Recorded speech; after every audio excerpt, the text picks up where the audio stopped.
అవని తన కన్న కూతురికి గుర్తింపు రావడం లేదు అన్న బాధతో తను సూసైడ్ చేసుకోవాలని నిర్ణయించుకుంటుంది.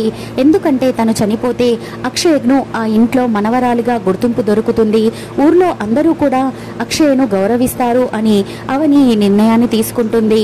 ఇక రాత్రికి వాళ్ళ బావ దగ్గరికి వెళ్ళి తనకు అక్షయ్ను మంచిగా చూసుకోమని చెప్తుంది. నీకంటే మంచిగా అక్షయ్ను నేను చూసుకోలేను, అయినా నువ్వు ఉండంగా ఆ బాధ్యత నాకెందుకు అప్ప చెప్తున్నావు, పిచ్చి పిచ్చివన్నీ ఆలోచించకుండా పడుకో అని శ్రీకర్ అంటాడు. ఇక శ్రీకర్ పొద్దున లేవక ముందుకే అవని లేచి పూజ గదిలోకి వెళ్ళి అక్కడ తను చనిపోవడానికి కారణాలు రాసేసి ఉత్తరాన్ని అక్కడ పెట్టేసి సూసైడ్ చేసుకోవడానికి బయటికి వెళ్ళిపోతుంది. తెల్లారిన తర్వాత శ్రీకర్ లేచి అవనిని వెతుకుతూ ఉంటే అవని ఇంట్లో కనబడదు. ఇంట్లో వాళ్ళందరూ కూడా టెన్షన్ పడుతూ ఉంటారు.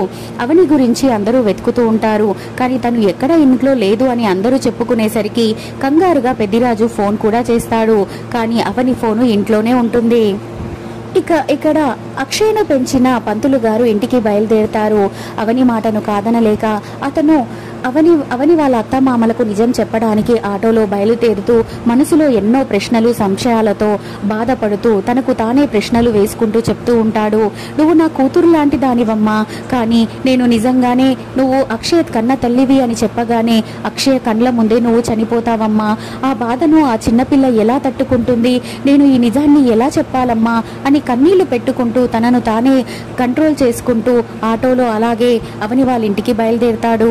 ఇక ఇక్కడ అవని కూడా కొండపైకి ఎక్కి బాగా ఏడుస్తూ నా కన్న కూతురు నా కళ్ళ ముందే ఉన్నా సరే అమ్మ అని పిలిపించుకోలేని ఈ బతుకు ఎందుకమ్మా, నాకు నా కూతురు దేవత లాంటి జాతకం ఉన్న బిడ్డ అని అంటారు, కానీ ఏం లాభం, తను నన్ను అమ్మ అని పిలవలేనప్పుడు నేను ఈ భూమి మీద ఉండి మాత్రం ప్రయోజనం ఏముంది, నేను చనిపోతే నా కూతురికి మంచి హోదా కలుగుతుంది, మంచి గౌరవం స్థానం కలుగుతాయి, అందరూ తనని ప్రేమగా చూసుకుంటారు, ఈ జన్మకి అది చాలు, నేను లేకపోయినా సరే నా ఆత్మ అయినా సరే తన ఆనందాన్ని చూస్తుంది కదా అని ధైర్యం చేసి కొండ మీద నుంచి కిందికి దూకుతుంది.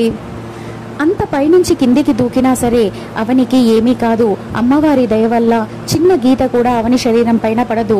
కానీ స్పృహ తప్పి పడిపోయిన అవనిని సిద్ధేశ్వర స్వామి వారి అనుచరులు మూలికల కోసం వెళ్లి చూసి తనని ఆశ్రమానికి తీసుకుని వస్తారు.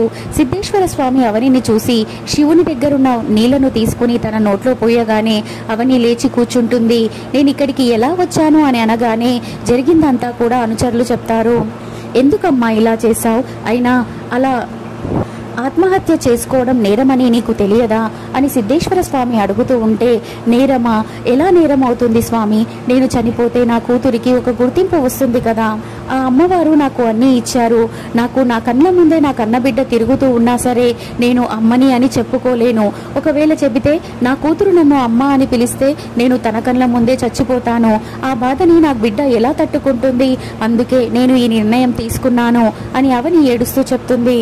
ఈ బిడ్డకి మంచి జరగాలని నువ్వు ఈ నిర్ణయం తీసుకున్నావు, కానీ కన్న తల్లి తన వల్లే చనిపోయింది అని నీ బిడ్డకి తెలిస్తే ఆ పసి మనసు తట్టుకుంటుందా అమ్మా? అయినా అమ్మవారి లీలలు నీకు తెలియదా? అంత పైనుంచి నువ్వు కింద పడ్డా సరే నీ శరీరం మీద చిన్న ఘాటు కూడా పడకుండా ఆ పరమేశ్వరుడు నిన్ను కాపాడాడు, ఈ లీల నీకు అర్థం కావడం లేదా అని సిద్ధేశ్వర స్వామి అడుగుతారు. నా మీద నా బిడ్డ మీద అమ్మవారికి దయా కృప ఉన్నాయి అంటారు, కానీ నా కన్న బిడ్డ తల్లి దగ్గర పెరిగే అదృష్టానికి నోచుకోనప్పుడు ఇక ఏ అదృష్టం ఉన్నట్టు, ఇది అమ్మవారి లీల ఎలా అవుతుంది స్వామి అని అవని ఏడుస్తూ అడుగుతుంది. ఆ అమ్మవారు నీ బిడ్డను నీకు దూరం చేసి ఉండొచ్చు, కానీ ఈ లోక కళ్యాణం కోసం తను చేయించాల్సిన పనుల కోసం తను నీ బిడ్డను ఎంచుకుంది, అందుకే తనకు చిన్నప్పటి నుంచే ఈ విధంగా కష్టాలను పెట్టింది. తను ఎన్నో పరీక్షలను దాటిన తర్వాతే ఈ లోకానికి మంచి చేయాలి అని ఆ అమ్మవారు నిర్ణయించారేమో, నువ్వు అర్థం చేసుకోవాలి కదా అవని అని సిద్ధేశ్వర స్వామి చెప్తారు. దాంతో అవని కుల్లి ఏడుస్తూ ఉంటే మళ్ళీ సిద్ధేశ్వర స్వామి, తొందరపడ్డావమ్మా, అసలు నేనే నీతో ఒక విషయం మాట్లాడడానికి మీ ఇంటికి రావాలి అనుకుంటున్నాను, రేపు చాలా మంచి రోజు, 19 సంవత్సరాలకు ఒక్కరోజు వచ్చే మహాపుణ్యకార్యమైన రోజు, ఆ రోజున నువ్వు నీ భర్త కలిసి ఆ అమ్మవారికి యాగం చేస్తే అది ఆ మృత్యుంజయ హోమం కంటే చాలా పెద్ద హోమం అమ్మా, అది నీ మరణాన్ని సైతం ఆపేస్తుంది. కాకపోతే ఆ హోమం జరిగేటప్పుడు ఎలాంటి ఆటంకము కూడా జరగకూడదు, అందుకే రేపు ఆ హోమాన్ని మీతో చేయించాలి అని మీ ఇంటికి వచ్చి ఈ విషయాన్ని మాట్లాడాలి అని నేను బయలుదేరుతున్నాను, కానీ ఇంతలో ఇలా జరిగిందమ్మా అని సిద్ధేశ్వర స్వామి చెప్పగానే అయ్యో, నేను ఎంత తొందరపడ్డానో. ఈ విషయం నాకు ముందే తెలిసి ఉంటే నేను ఈ ఆత్మహత్యా ప్రయత్నం చేసుకుని ఉండేదాన్నే కాదు స్వామి. చాలా ఆనందకరమైన విషయం చెప్పారు. నాకు చాలా సంతోషంగా ఉంది. ఈ హోమం జరిగితే నా బిడ్డ నన్ను అమ్మ అని పిలవచ్చా స్వామి అని ఆతృతగా అవని అడుగుతుంది.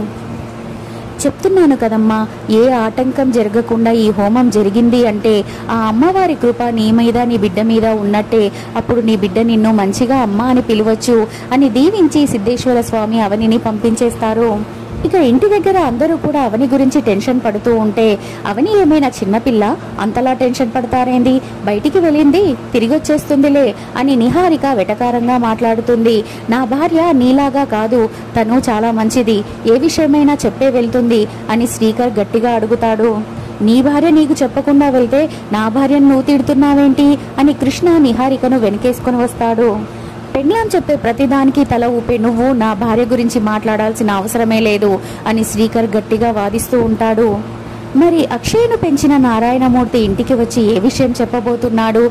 నిజంగానే అక్షయ్ కన్నతల్లి అవని అని అతను చెప్పేస్తే అవని చనిపోబోతుందా, లేక ఆ విషయం అతను చెప్పకుండానే ఆపడానికి అవని ఇంటికి వచ్చేస్తుందా? తెలుసుకోవాలి అనుకుంటే నా ఛానల్ని సబ్స్క్రైబ్ చేసుకుని పక్కనే ఉన్న బెల్ ఐకాన్ని క్లిక్ చేసి ఆల్ సింబల్ని ప్రెస్ చేయండి. Bye bye friends. లైక్ ఇవ్వడం మర్చిపోకండి.